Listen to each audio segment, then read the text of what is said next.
উপস্থিত সুধীবৃন্দ, অপ্রিয় হলেও আমি একটি কথা এখানে উল্লেখ করতে চাই।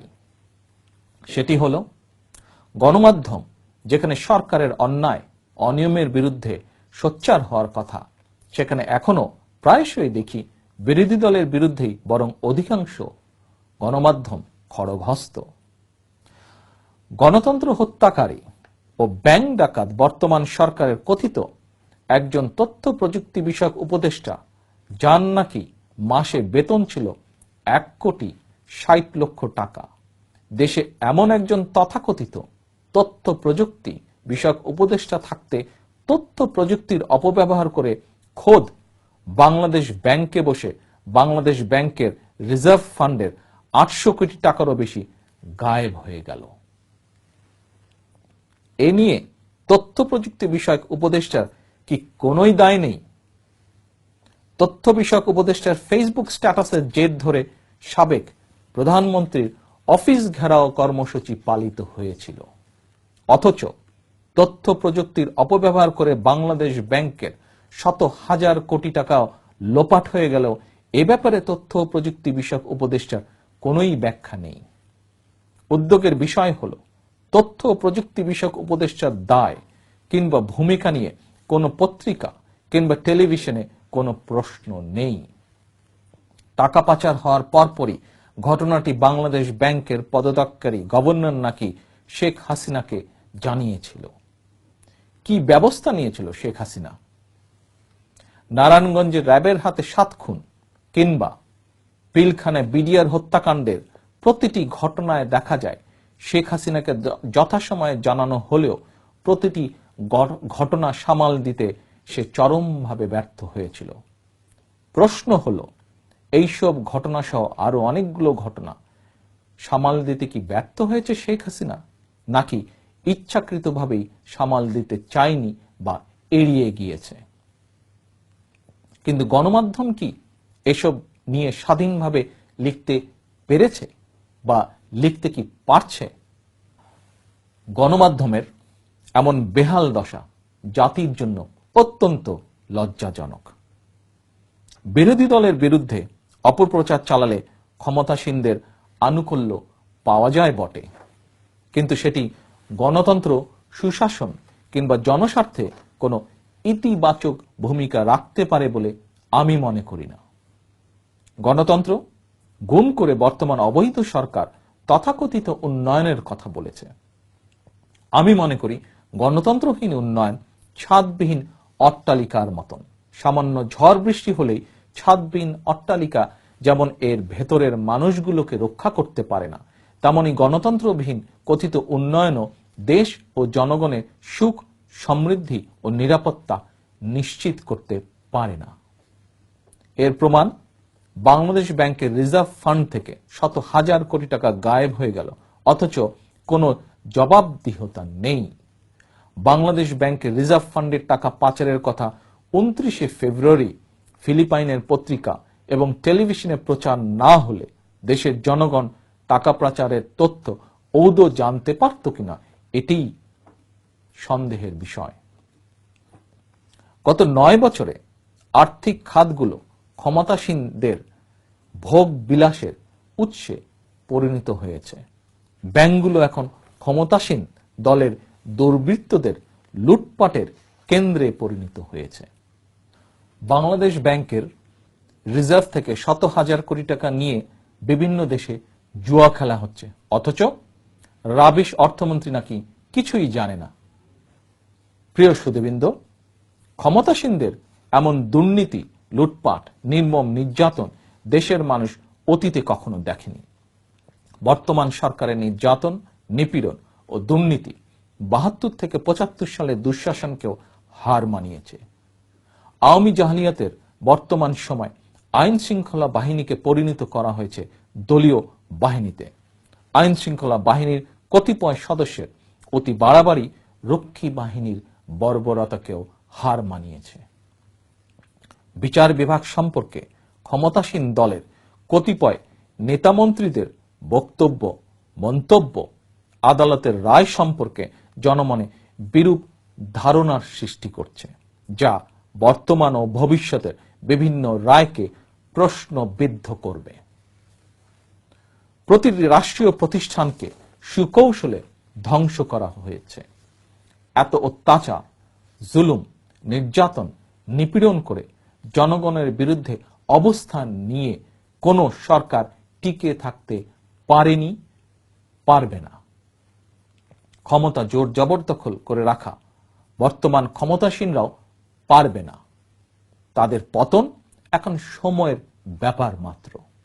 কিন্তু জনগণের ভয় এই অবৈধ অগণতান্ত্রিক সরকারের পতনের পর হয়তো দেখা যাবে বাংলাদেশ ব্যাংকের রিজার্ভ ফান্ডের মতন দেশ ও জনগণের অনেক কিছুই গায়েব হয়ে গিয়েছে।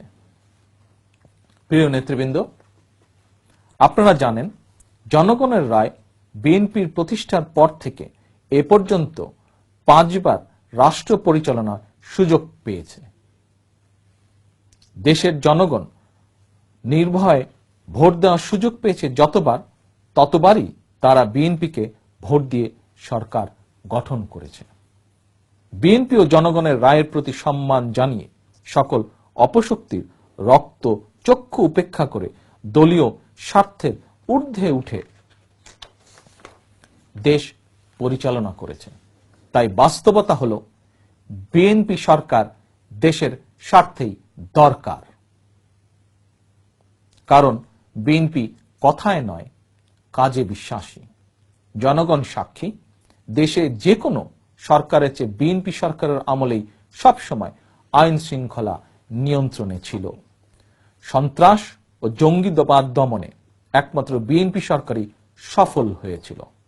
জঙ্গি আব্দুর রহমান সারা দেশে যে নৈরাজ্যকর পরিস্থিতির সৃষ্টি করেছিল, বিএনপি সরকার সেই সব জঙ্গিদের গ্রেফতার করে বিচার করেছে, সেই রায়ও বাস্তবায়িত করেছে। বর্তমান ক্ষমতাসীনরা জঙ্গি জঙ্গি স্লোগান দিয়ে সারা বিশ্বে বাংলাদেশকে জঙ্গি রাষ্ট্র হিসেবে পরিচিত করলেও আওয়ামী সরকারের আমলে কোনো ঘটনারই বিচার হয়নি। 2015 সালের অক্টোবর মাসে একটি জাতীয় পত্রিকায় প্রকাশিত রিপোর্টে বলা হয়েছে, ঢাকার 23টি আদালতে জঙ্গিদের বিরুদ্ধে বিচারাধীন 156 মামলার কাজ আটকে আছে। অথচ দেখা যাচ্ছে গণতন্ত্র হত্যাকারী ব্যাংক ডাকাত সরকার জঙ্গিদের বিচার না করে বরং নিজেদের হীন রাজনৈতিক স্বার্থ চরিতার্থ করতে শুধু জঙ্গি জঙ্গি স্লোগান দেওয়ায় এখন দেশের সামনে ভয়াবহ বিপদ নেমে এসেছে। পৃথিবীর উন্নত ও বড় দেশগুলো বাংলাদেশ থেকে ধীরে ধীরে মুখ ফিরিয়ে নিচ্ছে।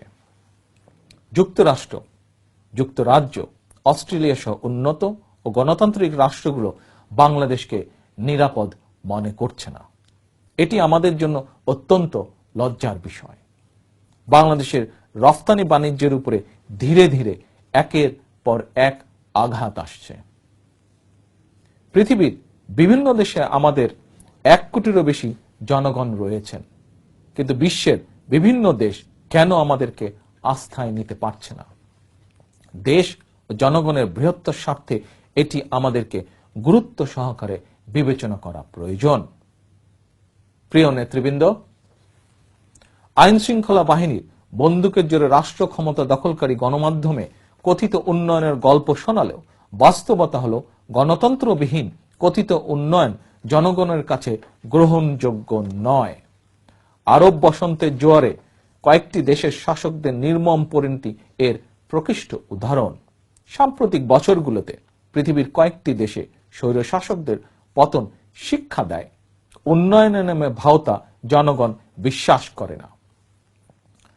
বরং আমি মনে করি টেকসই উন্নয়নের পূর্বশর্ত গণতন্ত্র, বাক ও ব্যক্তি স্বাধীনতা, মানবিক মর্যাদা ও সুশাসন প্রতিষ্ঠা, যা বর্তমানে একটিও বিরাজমান নয়।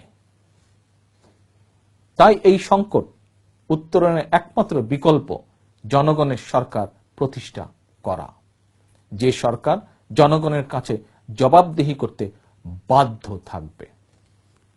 তাই প্রশাসনে যারা আছেন তাদের প্রতি আমার আহ্বান, আপনারা দেশের জনগণের বিরুদ্ধে অবস্থান নেবেন না।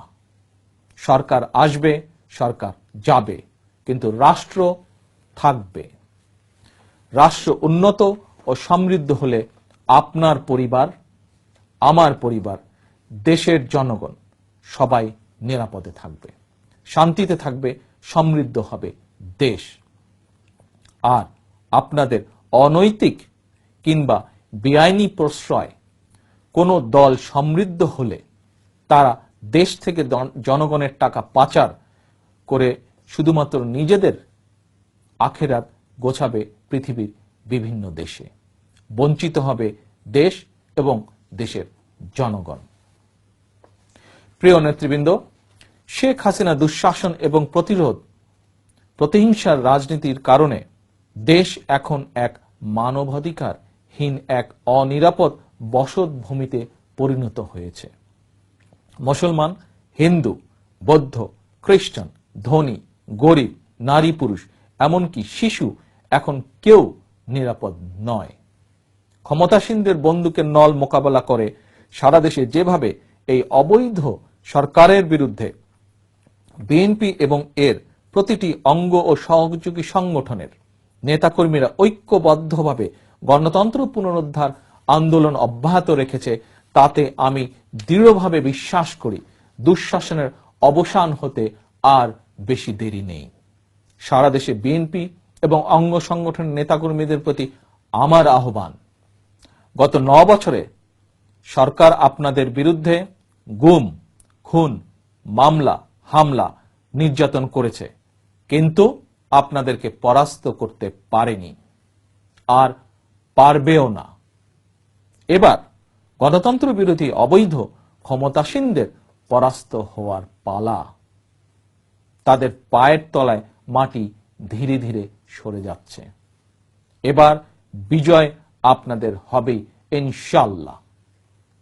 সুধীবৃন্দ, 1971 সালে স্বাধীনতাকামী মানুষ যুদ্ধ করে স্বাধীন বাংলাদেশ প্রতিষ্ঠা করেছিলেন।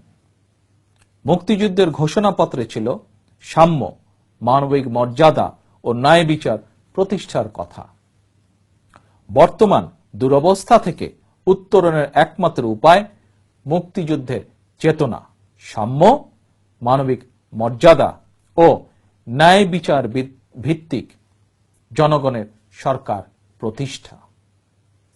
বিএনপি এমন বাংলাদেশ গড়তে চায় যেখানে ধর্ম, বর্ণ নির্বিশেষে বিশ্বাসী, অবিশ্বাসী সবাই নিরাপদে থাকবে, যেখানে রাষ্ট্র সবাইকে নিরাপত্তা দেবে, রাষ্ট্রের চোখে সবাই সমান বলে বিবেচিত হবেন, প্রতিষ্ঠিত হবে আইনের শাসন, সবার জন্যই আইনের প্রয়োগ হবে সমানভাবে। দলের স্বার্থে নয়, প্রশাসন কাজ করবে রাষ্ট্র ও জনগণের স্বার্থে।